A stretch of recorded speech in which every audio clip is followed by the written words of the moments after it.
सभी लोगों को बसंत पंचमी और सरस्वती पूजा की ढेर सारी बधाई। अभी हम लोग सुबह सुबह नहा धो के बैठे हैं पूजा करने के लिए और मेन पूजा जो है वो सिद्धार्थ कर रहा है। मैं उसको असिस्ट कर रही हूँ, आज बताती भी जा रही हूँ और मैं भी खुद पूजा कर रही हूँ।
Good morning everyone, welcome back to the channel. सभी लोगों को सरस्वती पूजा की ढेर सारी शुभकामनाएं। और अभी हमने भी येलो पहना है। आज सिद्धार्थ को भी सुबह एकदम नहला धुला के मैंने रेडी कर दिया ताकि वो क्लासेस के लिए अपना बैठ जाए। ऐसे तो बीच में नहाता है लेकिन आज सुबह सुबह नहला दिया था ताकि क्लास करे अपना येलो कुर्ता पहन के। बहुत सारे बच्चे सबने येलो कुर्ता या फिर yellow T shirt, sweat shirt ऐसे पहनी हुई थी। मैंने भी येलो सूट पहन लिया है, येलो की तो कोई कमी नहीं है अपने पास, तो येलो पहन लिया है और पूजा हो गई है हमारी। अभी ना सिद्धार्थ की क्लास चल रही है, वो कर ले, वो फिर जाते हैं ब्रेकफास्ट करने के लिए। शाम को कुछ अच्छा बनाने वाली हूँ मैं, कुछ मीठा तो ज़रूरी बनेगा, इसके अलावा कुछ अच्छा सा बनेगा शाम को, तो वो फिर मैं भोग में चढ़ा दूँगी। आ जाओ, हेलो बोल दो एक बार। आता हूँ। सिद्धार्थ का मैंने किया था संडे को हेयर कट। हेलो बोल दो। हेलो। इसकी स्कूल की कीबोर्ड की क्लास है। अभी लोगों को मेरे घर में दिख गया होगा कुछ चेंज, तो मम्मी चली गई हैं। 14 फरवरी संडे मम्मी जाने वाली थी, तो संडे भी हमने काफ़ी कुछ अच्छा दिन स्पेंड किया साथ में। संडे रात को उनको जाके छोड़ने वाले थे, ऐसा प्रोग्राम था। सुबह उनका कुछ काम था बाहर, तो 2-3 घंटे का काम था। उन्होंने सोचा मैं आ जाऊँगा दोपहर तक, थोड़ी देर रेस्ट करूँगा, फिर मम्मी को जाके छोड़ आऊँगा। हुआ क्या कि जिस काम के लिए वो गए थे वहाँ से आने में उनको 4:30-5 बज गया और बहुत ज़्यादा वो वहाँ पे तंग हो गए, परेशान हो गए, खड़े पूरा दिन। तो फिर उनको हिम्मत नहीं बची कि फिर वो इतनी दूर ड्राइव करके छोड़ के जाएं और आएँ। तो फिर संडे मैंने पूरा दिन यही सोच के हम लोगों ने पैकिंग शैकिंग की कि संडे रात को जाना है। फिर जब होता है ना कि कोई जाने वाला होता है, कुछ कैंसिल हो जाता है, तो मुझे तो बहुत खुशी होती है। मतलब कुछ नुकसान ना हो अगर किसी का, तो बहुत खुशी होती है। तो ऐसा कोई नुकसान तो था नहीं कि टिकट कैंसिल हो गई या कुछ ऐसा हो गया, ऐसा कुछ नहीं था। फिर अगले दिन मंडे यानी कल 15 तारीख को भी मैंने कोई व्लॉग वगैरह शूट नहीं किया। 15 तारीख को फिर मम्मी शाम को गई हैं रात को। श्वेता भी उधर से, उसका दांत का कुछ अपॉइंटमेंट था, तो वो करके वो यहाँ आ गई। फिर हस्बैंड जाके 9 बजे रात को यहाँ से निकले हैं, खाना वाना डिनर वगैरह करके, तो 9 बजे छोड़ के आए। तो हस्बैंड को वापस आने में आई थिंक 12:30 पौने 1 हो गया था। तो इसीलिए ना मैंने कोई संडे का व्लॉग बनाया, ना कोई मैंने मंडे का व्लॉग बनाया। बस पूरा दिन हम लोग ऐसे ही बातचीत करते रहे, थोड़ा सा टाइम स्पेंड किया साथ में। और मम्मी चली गई ना, तो इतना अजीब लग रहा है ना, कोई इतने दिन से साथ में रह रहा हो फिर एकदम से सूना सूना सा हो जाता है। जो जाता है ना उसका फिर भी थोड़ा मन उस समय दुखता है, लेकिन वो अपने घर में जब पहुंचता है ना, तो वो अपने घर को इतने दिन से छोड़ के गया होता है, तो उसका नया सा लगता है उसको, उसका मन वहाँ लग जाता है। लेकिन जो रह जाता है ना घर में, जिसके घर से आप जा रहे हो, क्योंकि यही माँ बोलती हैं, जब हम लोग जाते हैं वहाँ पे, अपने ससुराल की बात कर रही हूँ, जब भी हम लोग वहाँ पे जाते हैं तो बहुत खुशी का माहौल होता है, बहुत चहल पहल होती है। और जब हम वहाँ से वापस आ जाते हैं तो हमें खलता है ऑब्वियसली, लेकिन थोड़ा कम खलता है, क्योंकि यहाँ पे आके ना अपनी लाइफ शुरू करने का एक नयापन होता है। अपने घर में आते हैं तो काम करने का मतलब एक अलग ना एक्साइटमेंट होता है, फिर से वो सारी चीज़ें, रूटीन वर्क शुरू करने का। लेकिन वहाँ पे माँ और पापा बहुत परेशान हो जाते हैं। तो क्योंकि उनके घर में होती है चहल पहल इतने दिनों तक और एकदम से फिर वही अकेले रह जाते हैं दोनों जन। तो चलिए बहुत बातें कर ली मैंने, पूजा वगैरह हो गई। अब मैं खाना गर्म करती हूँ, सुबह जो बनाया था। फिर मैं और सिद्धार्थ बैठ के खाते हैं खाना, क्योंकि लगी है जोर की तेज वाली भूख। अब तो ये वाला सूट मैंने हॉल में शेयर किया था, यही वाला मैंने पहना है। और ये जो दुपट्टा है ना, ये इसका नहीं है, ये दूसरे सूट का है, बट ये ना येलो येलो मैच कर रहा है, तो मैंने यही इसके साथ में ले लिया। चलो अब खाना गर्म कर लेती हूँ।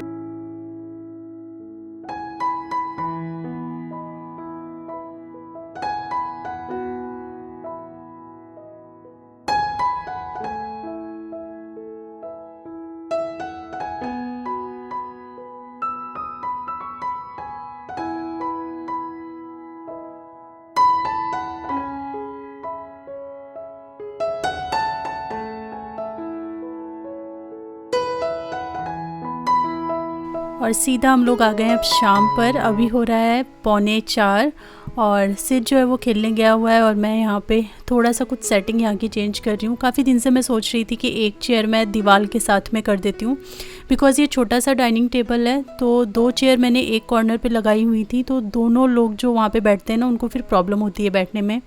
मम्मी भी अब चली गई हैं, कुछ दिन तक कोई चौथा इंसान तो आने वाला है नहीं अभी। तो मैंने सोचा कि एक चेयर को मैं कॉर्नर पे कर देती हूँ एकदम दीवार के साथ में, ताकि हम तीनों लोग कंफर्टेबल होकर बैठ के खा सकें। तो वो मैं यहाँ पे सेटिंग चेंज कर रही हूँ।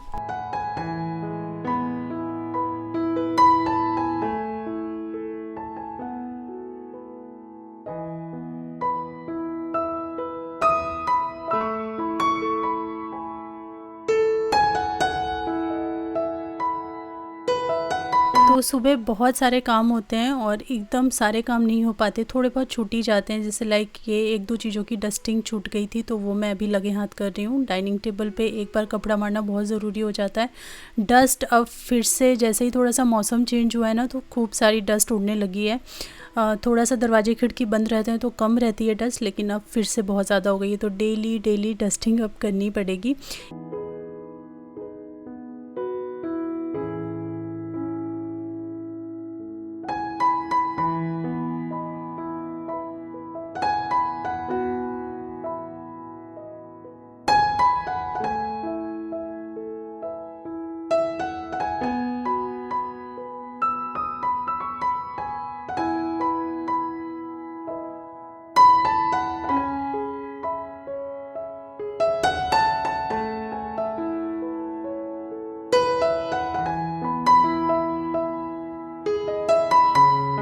जब तक ना तेज़ सर्दी थी तब तक वीक में 2 बार अगर प्लांट्स को पानी दो, वो भी जो धूप वाले प्लांट हैं तो चल जाता था, और जो अंदर रखे उनको तो वीक में 1 बार पानी देने से चल जाता था।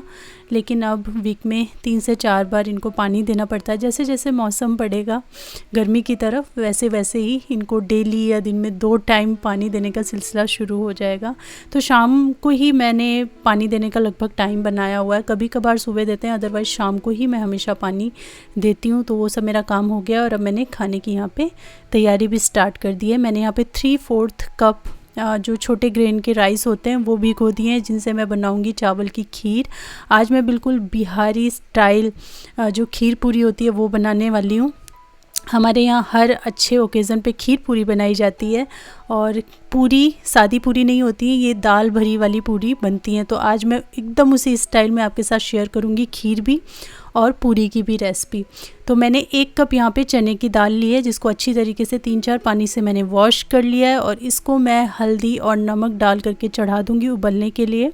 जो राइस मैंने भिगो करके रखे हैं उनको मैं 45 मिनट से लेकर के 1 घंटे तक भिगो करके छोड़ दूँगी, और उसके बाद मैं खीर चढ़ाऊँगी। आगे खेल के मज़ा आया? थोड़ा सा फ्राई कर दिया बस इवनिंग स्नैक में, ये वाला। इसको रख देते हैं जगह पे।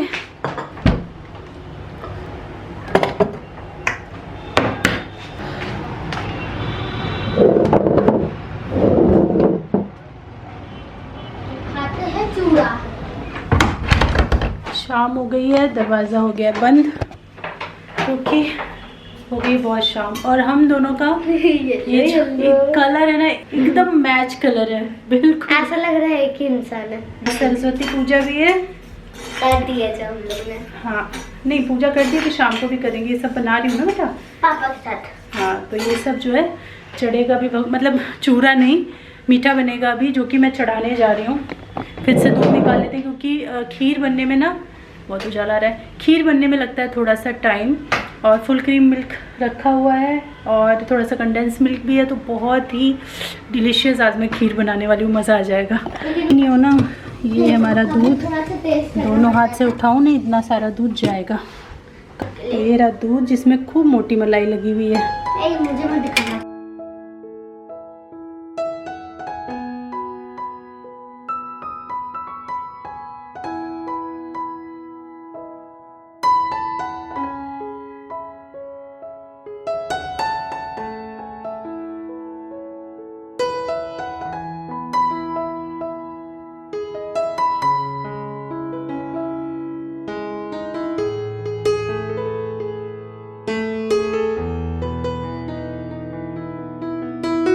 दाल जो हमने चढ़ाई थी वो भी यहाँ पे पक चुकी है, प्रेशर अपने आप रिलीज़ हो गया। तो मैं इसको ओपन कर रही हूँ, आपको दिखा रही हूँ कि दाल एकदम अच्छे से गल चुकी है। बिल्कुल एकदम दाल की तरह नहीं होना चाहिए, जैसे हमारी दाल हो जाती है उससे थोड़ा सख्त ही रहें, तभी आप उतार लीजिए।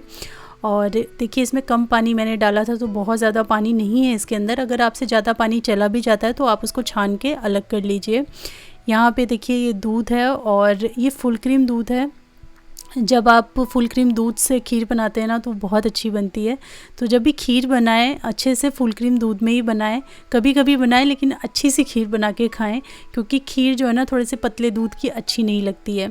यहाँ पे दूध क्योंकि मैंने फ्रिज से निकाला है और मलाई मैं इससे हटा नहीं रही हूँ, सारी मलाई मैंने इसके अंदर मिक्स कर दी है। तुरंत मैंने इसमें राइस नहीं डाले थे, मैंने पहले दूध में एक बॉईल लगा लिया। जब बॉईल हो गया दूध, उसके बाद मैंने ये 3/4 कप इसमें राइस मिला दिए। ये 2 किलो दूध है, जिसमें से आई थिंक 1 कप दूध मैंने हटाया था, बाकी ये 2 किलो पूरा का पूरा दूध है। चावल जैसे ही आप इसमें डालते हैं ना, और चावल डालने के बाद जब तक पहला बॉईल नहीं आ जाता तब तक आप इसको लगातार चलाते रहिए, तेज़ आंच पे ही लगातार चलाते रहिए। जल्दी से बॉईल आ जाएगा, क्योंकि एक बार उबले हुए दूध में ही हमने राइस डाले थे। अगर आप उसको ऐसे के ऐसे छोड़ देंगे ना तुरंत डाल करके, तो फिर राइस नीचे चिपक सकते हैं, लग सकते हैं तले में। तो इसीलिए बेटर यही होगा कि आप उसको लगातार चलाते रहिए। देखिए यहाँ पे बॉईल आ गया है। इस स्टेज पे ला करके आप धीमी आंच पे इसको छोड़ सकते हैं और रेगुलर इंटरवल्स पे इसको चला सकते हैं। एकदम वहीं पे गैस के सामने खड़े होकर लगातार इसको चलाने की ज़रूरत नहीं पड़ेगी।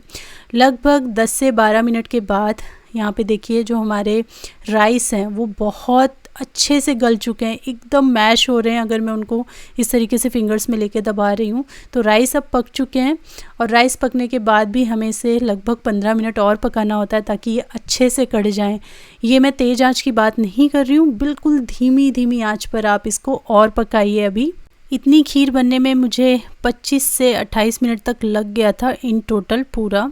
यहाँ पे देखिए थिकनेस बढ़ती जा रही है खीर की, और इसको मैं बीच बीच में आके चलाती जा रही हूँ। बाकी मैंने इसको धीमी आंच पे छोड़ा हुआ है। अब मैंने यहाँ पे इलायची पाउडर डाल दिया है, तो 1 छोटा चम्मच भर करके मैंने इसके अंदर डाला है इलायची पाउडर। इससे बहुत अच्छी खुशबू आती है। जब आप ऐसे दूध में डालो ना तो एट अ टाइम जो खुशबू आती है वो इतनी अच्छी आती है ना कि तुरंत इसको खाने का मन कर जाता है। अभी खीर पूरा प्रॉपर बनने में लगभग 5 से 7 मिनट का समय बाकी है। तो इस स्टेज पे मैं इसमें मेवे ऐड कर रही हूँ। इसके लिए मैंने नारियल थोड़ा सा कद्दूकस करके रखा है, कद्दूकस नहीं स्लाइस करके रखा है, काजू है, बादाम है, पिस्ता है और चिरौंजी है। चिरौंजी जान होती है खीर की, चिरौंजी बहुत अच्छी लगती है खीर में, तो वो मैंने रखा है। नारियल मैं इसमें पूरा का पूरा डाल रही हूँ, चिरौंजी भी पूरी की पूरी डाल रही हूँ। पिस्ता, बादाम और काजू में से मैं थोड़ा थोड़ा गार्निशिंग के लिए बचा लूँगी। और ये आपको जब 70 to 75% आपकी खीर हो जाए ना, तभी आपको मेवे ऐड कर देने हैं, ताकि वो भी इसके अंदर थोड़ा पक जाए। तो जनरली क्या होता है, जब खीर पूरी तरीके से पक जाती है तो उसके बाद गार्निशिंग के लिए ये सारे ड्राई फ्रूट्स यूज़ किए जाते हैं। पर मैं आपको रिकमेंड करूँगी कि जब 75% तक आपकी खीर हो जाए उस समय आप इसके अंदर मेवा डालिए। चावल का फ्लेवर और इन मेवा का फ्लेवर जो दूध में आता है एक साथ पकने के बाद, वो बिल्कुल अलग होता है। तो ये स्टेप आप ज़रूर करना। गार्निशिंग के लिए भी आप बचा के रखिए मेवा। और यहाँ पर देखिए जो खीर है वो देख के ही समझ आ रही है कि ये चावल और ये दूध मिल करके खीर का रूप ले चुके हैं। खीर में एक अलग टाइप के बबल्स आने लगते हैं जो थिकनेस दिखाते हैं कि हाँ खीर बहुत अच्छी थिक हो गई है। तो अभी मैं यहाँ पे एक स्टेप कर रही हूँ, वो ये है कि मैं खीर में जो चावल है ना उनको पतीले के साइड में ला करके इस तरीके से चमचे से फोड़ रही हूँ, जिससे क्या होगा वो थोड़े से मैश हो जाएंगे और खीर थोड़ी सी और थिक हो जाएगी और दूध और चावल आपस में एकदम मिक्स हो जाएंगे, बिल्कुल वो अलग अलग नहीं दिखेंगे। और खीर में अलग अलग चावल अलग और पानी नहीं, दूध, चावल और दूध अलग अलग नहीं दिखना चाहिए, वो एकदम मिक्स एक दूसरे में घुले मिले से दिखने चाहिए। खीर जो है बहुत ज़्यादा थिक भी नहीं होनी चाहिए और बहुत ज़्यादा एकदम रनी भी नहीं होनी चाहिए। तो मुझे ऐसा लग रहा है यहाँ पे कि ये एकदम परफेक्ट कंसिस्टेंसी इसकी आ चुकी है। अगर आप यहाँ पे स्टेप बाय स्टेप इस रेसिपी को देख रहे हैं तो अगर आपने पहले से देखा है तो अभी आप नोटिस कर रहे होंगे कि खीर का कलर भी चेंज हो गया है, थोड़ा सा ये पिंक टोन में आ गई है वाइट से। अब इसमें परफेक्ट टाइम है क्योंकि खीर अब मैं उतारने वाली हूँ। गैस ऑफ़ कर चुकी हूँ। गैस ऑफ़ करने के बाद आप यहाँ पे अगर चीनी डालना चाहते हैं तो चीनी डालिए, लगातार उसको मिलाते रहिए। और अगर आप चीनी की जगह कंडेंस मिल्क यूज़ करना चाहते हैं जैसे कि मैं कर रही हूँ तो आप वो भी कर सकते हैं। मैंने इसमें आधा टिन कंडेंस मिल्क का डाल दिया है, मतलब पूरा जो आता है ना, चाहे अमूल का ले लीजिए चाहे आप दूसरा मिल्क मेड का आता है वो ले लीजिए, तो हाफ़ टीन आप इसके अंदर यूज़ कर लीजिए। और ये जो खीर है हमारी ये बन करके तैयार है। इसको ढक के मैं रख दूँगी, थोड़ी ठंडी हो जाएगी और 1-2 घंटा अभी हमें है डिनर करने में, उससे पहले ये एकदम परफेक्ट टेस्ट में आ जाएगी। तो हमारी खीर तो बनके तैयार हो गई। अब पूरी की तैयारी यहाँ पे शुरू करते हैं, जिसके लिए एक मसाला बनाना होता है। गांव में जब भी माँ ये रेसिपी बनाती हैं तो हमेशा वो सिलबट्टे पे ये सारा मसाला पीसती हैं, बट हम पीसेंगे इसे मिक्सर ग्राइंडर में। तो इसके लिए मैंने लगभग 8 से 10 लहसुन की कलियां ली हैं जो थोड़े बड़े बड़े साइज़ में ही हैं। फिर मैंने अदरक का टुकड़ा लिया है, उसके अंदर मैंने थोड़ी सी हींग डाली है, लगभग 1/4 चम्मच, छोटा चम्मच हींग डाली है। 1.25 चम्मच मैंने यहाँ पे डाला है ब्लैक पेपर का पाउडर। 1.25 चम्मच ही मैंने इसके अंदर रेड चिली का पाउडर डाला है जो कि कश्मीरी रेड चिली है। इसके साथ मैंने इसमें 2 छोटा चम्मच कच्चा जीरा जो होता है वो डाला है और आधी छोटी चम्मच मैंने हल्दी डाली है। और इन सब को थोड़ा सा पानी डाल करके मैंने एक स्मूथ सा पेस्ट यहाँ पे बना के तैयार कर लिया है, जिसे हम दाल में इस्तेमाल करेंगे। यहाँ पे मैंने एक पैन ले लिया है क्योंकि हम दाल भूनने वाले हैं, तो नॉन स्टिक लेंगे तो ज़्यादा बेटर रहेगा। और इसके अंदर मैंने ऑयल डाला है थोड़ा सा। ऑयल जब गर्म हो गया है तो मैंने इसके अंदर ये सारा जो पीस करके हमने मसाला रखा था ये डाल दिया है। मैंने यहाँ पे सरसों का तेल ही यूज़ किया है, इसमें ही इसका स्वाद एकदम परफेक्ट और ऑथेंटिक आता है। बट अगर आपको ये ऑयल नहीं पसंद है तो आप कोई भी ऑयल यहाँ पे इस्तेमाल कर सकते हैं। ये मसाला हमें जब तक इसका ऑयल सेपरेट नहीं हो जाता तब तक अच्छे से पकाना है और ये बहुत जल्दी विदिन 1 and 2 मिनट्स के अंदर ये मसाला जो है वो ऑयल को अलग कर देगा। तो मसाला थोड़ा सा डार्क कलर पकड़ लिया है, मतलब ये एकदम अच्छे से भुन चुका है, तेल भी सेपरेट हो चुका है। अब हम इसके अंदर ये दाल डाल देंगे और दाल को अब हमें इसके साथ अच्छी तरीके से मैश करना है। इस समय तक ना दाल ठंडी हो चुकी है तो आप तुरंत इसको मैश करने की ना सोचें, थोड़ा सा इसको गर्म होने दें पैन में डाल करके। जैसे ही दाल थोड़ी सी गर्म होगी ना ये फटाफट मैश हो जाएगी। इसके अलावा एक और ऑप्शन है कि डायरेक्ट दाल को इस तरीके से ना डाल करके आप उसको मिक्सी में थोड़ा सा पीस लीजिए और उसके बाद आप इस मसाले के अंदर जैसे मैंने ऐड किया वैसे ऐड कर दीजिए। यहाँ पे दाल जो है वो अच्छे से देखिए मैश हो गई है और इसे हमें तब तक भूनना है जब तक इसका जो मॉइस्चर है ना वो निकल नहीं जाता और आपको लगने नहीं लगता कि हाँ अब आप इसको स्टफ़ करके बना सकते हैं। हैंडल करने लायक जब तक ये नहीं हो जाता तब तक आप इसको भून लीजिए। हरा धनिया इसके अंदर मिला लीजिए और बस ये जो हमारी स्टफिंग है ये बिल्कुल रेडी है। अब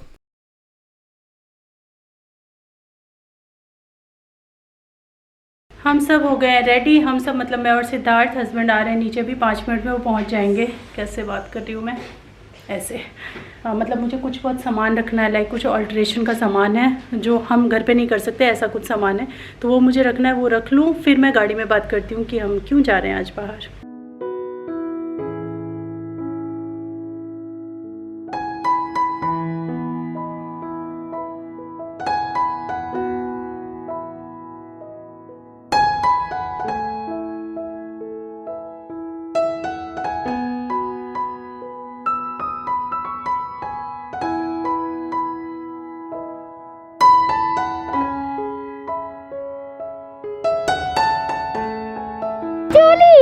ये है सिद्धार्थ की जूली। नहीं, पूरे सोसाइटी जानते हैं। हाँ हाँ, पूरी सोसाइटी की जूली है। बच्चे इसे बहुत खेलते हैं। स्ट्रीट डॉग है लेकिन खेलते बहुत मतलब... शांत है ये। हाय जूली। देखो अभी मैं आवाज लगाऊंगा तो देखना कैसे, देखिए जूली। ये देखो ये पार्क में रहती है, बहुत शांत है।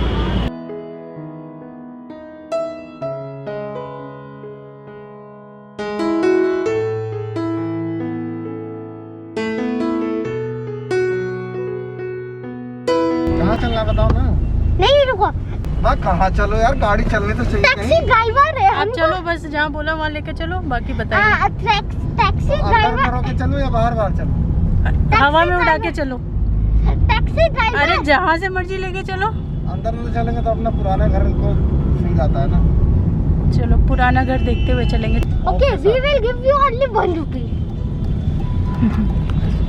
यही उतरिए आप अभी 1 रुपीज यही उतरिए जनाब आप। यहाँ पे आगे दूसरी सोसाइटी जिसका नाम है, जो आप बताओ। तो जा रहे हम लोग बाहर, और बाहर जाके हम लोग क्या करने वाले हैं?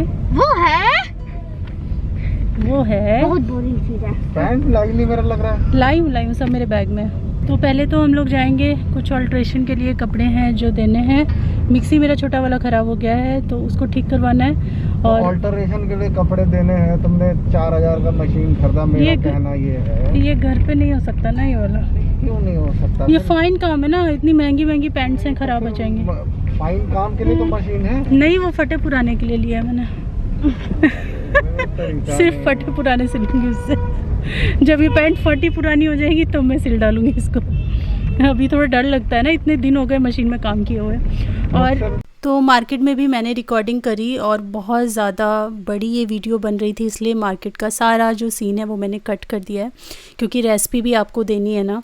और घर पे आ गई हूँ मैं। स्टफिंग और खीर मैं पहले ही बना के गई थी। आटा लगाना रह गया था तो यहाँ पे मैं आटा लगा रही हूँ। आटा बहुत ही सिंपल लग रहा है। थोड़ा सा 2 चम्मच तेल डाला है आटे के अंदर, थोड़ा सा सॉल्ट डाला है, और बस पानी की सहायता से उसको गूँथ करके तैयार कर लेना है। बहुत ज़्यादा कुछ इसमें मेज़रमेंट नहीं है, बस हल्का सा जैसा हम पराठे का आटा लगाते हैं वैसे आपको यहाँ पे लगाना है। आटा जो है थोड़ा सा नरम ही रखिए, ताकि जब आप उसके अंदर स्टफिंग भर के उसको फ्राई करें ना तो कोई प्रॉब्लम ना हो आपको, ना ही बेलने में और ना ही उसको फ्राई करने में। तो उसी हिसाब से मैंने यहाँ पे आटा लगा के तैयार किया है। थोड़ा नरम ही है ये। और बस इसको आप चाहें तो परथन लगा के भी इसको बना सकते हैं, और चाहें तो ऑयल की सहायता से भी बना सकते हैं। परथन लगा लेने से फिर ऑयल एकदम ख़राब सा हो जाता है, तो आज मैं ऑयल से बना रही हूँ। ज़्यादातर मैं परथन से ही बनाती हूँ, बट आज मैं ऑयल से ही इनको बेल रही हूँ, परथन का इस्तेमाल नहीं कर रही हूँ। तो इस तरीके से जितनी बड़ी हम रोटी बनाते हैं ना, उतना ही हमको यहाँ पे लोई लेनी है। इसके अंदर फिल कर दीजिए स्टफिंग, और इसको बिना तोड़े फोड़े, मतलब ये अगर ज़रा से भी कहीं से चटक गई तो पूरा ऑयल इनके अंदर भर जाएगा और तेल भी बर्बाद हो जाएगा। तो बहुत ही सावधानी से आप इनको बेल लीजिए। ये थोड़ा सा थिक ही बनेंगी, बहुत ज़्यादा पतली पतली नहीं बन पाएंगी, क्योंकि अंदर जो हमारी स्टफिंग है वो भी थोड़ी सी गीली साइड पे ही है। तो इसीलिए आप इसको सावधानी से बेलिए और सावधानी से इस तरीके से बना लीजिए। और तेल में डालने के बाद आप तुरंत इसको मत चलाना, थोड़ी देर इसको छोड़ दीजिए, थोड़ी देर कड़छी मत लगाइए। जब आपको लगे कि थोड़ा सा कचौड़ी या पूरी जो भी है वो ऊपर आ गई है ना, तब आप उसको थोड़ा सा हिलाना डुलाना, कड़छी लगाना स्टार्ट कीजिए।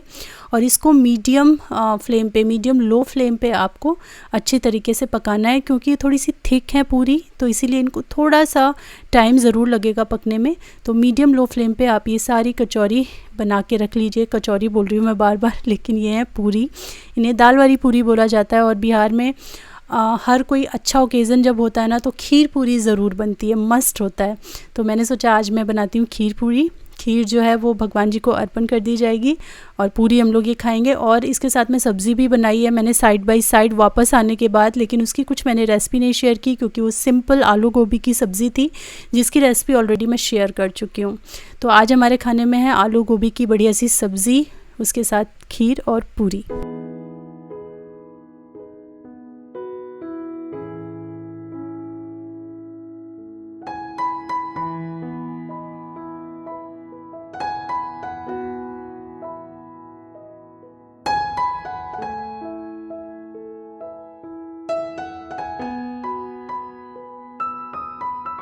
और अब मैं जा रही हूँ पूजा करने के लिए शाम की। और ये जो खीर है ये मुझे भगवान जी को चढ़ानी है प्रसाद में, तो ये मैं लेके जा रही हूँ।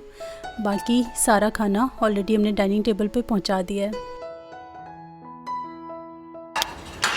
वाव, कितनी अच्छी लग रही है। तो ये लाई हूँ मैं सिद्धार्थ के लिए पेंसिल्स, और एक अपने लिए और एक हस्बैंड के लिए पेन। यहाँ पे पूजा भी हो गई है मेरी। और यहाँ पे ऐसे ना रात भर के लिए सरस्वती माँ के आगे पेन, पेंसिल या जो भी आप इंस्ट्रूमेंट वगैरह प्ले करते हैं वो यहाँ पे रखो तो अच्छा रहता है। यहाँ पे खीर चढ़ा दी है मैंने। नहीं, आप यहीं से जय करा दो अपना कीबोर्ड, ऐसे करके जय करा दो कीबोर्ड को, है ना। वो तो नहीं ला सकते, वो बड़ा है। तो ये हमें भी ये सरस्वती पूजा में मिलती थी और फिर इन्हीं से हम एग्ज़ाम देते थे फाइनल वाले, याद है मुझे। तो ये रात भर यहीं रहेंगी माँ के चरणों में। एक बार ये दिखाओगे? हाँ, देख के रख देना, है ना। ये देखो, ये वाला बड़ा। ये है खीर जिसे अभी हम सब लोग बांट करके खा लेंगे। और अब हम जा रहे हैं खाना खाने।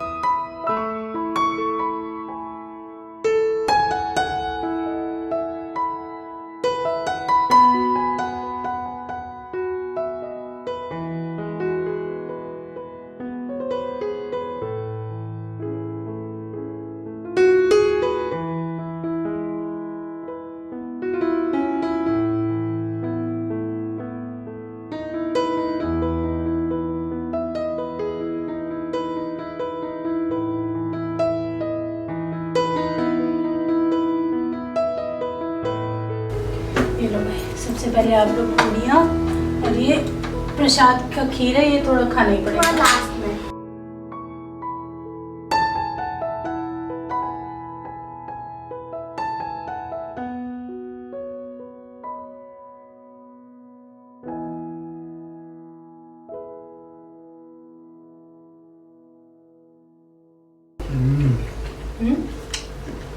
बहुत दिनों बाद दाल वाली पूरी खाया हूँ। किस चीज की दाल है? चने की पड़ती है इसमें। येलो वाली दाल। अरहर की भी येलो होती है, बहुत अच्छा बनाई थी, है ना। दाल चावल वाली जो मेरा फेवरेट वाला है। तो आशा करती हूँ कि आज की वीडियो आपको पसंद आई होगी। अगर वीडियो पसंद आई है तो वीडियो को लाइक कीजिएगा, शेयर कीजिएगा, चैनल को सब्सक्राइब करना बिल्कुल मत भूलिएगा। मैं मिलती हूँ आपसे अपनी नेक्स्ट वीडियो में, तब तक के लिए thanks for watching, take care, bye bye.